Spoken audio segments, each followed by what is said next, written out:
De pe Măgura Codlei am ajuns, ia priviți. Bineînțeles, nu puteam să vin aici fără bicicletă.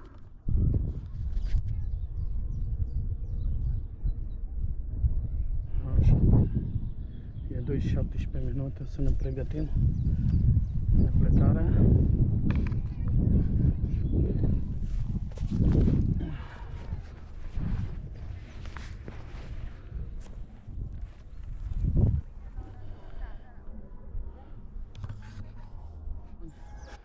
Plecăm din Codlea, este 2:30, mergem spre Brașov, așa, e undeva în zona aceea, așa, frumoasă priveliștea, nu?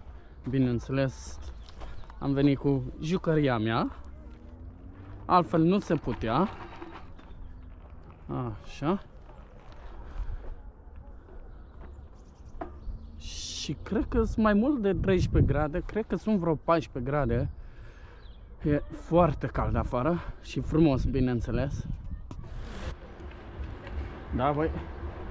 Municipiul Codlea are pistă de biciclete.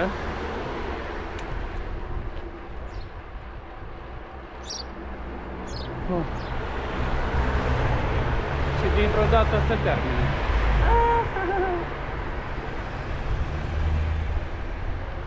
Ia, ce e ăla? Hai, ce fac? Ce mișto!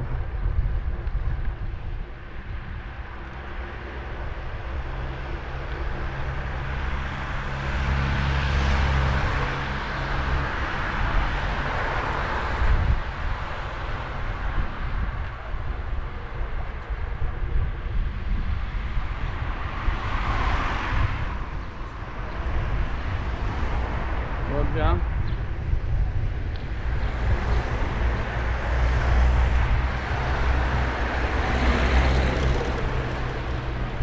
Municipiul Codlea.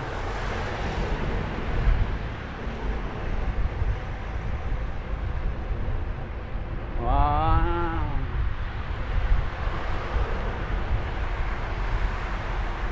Vedeți?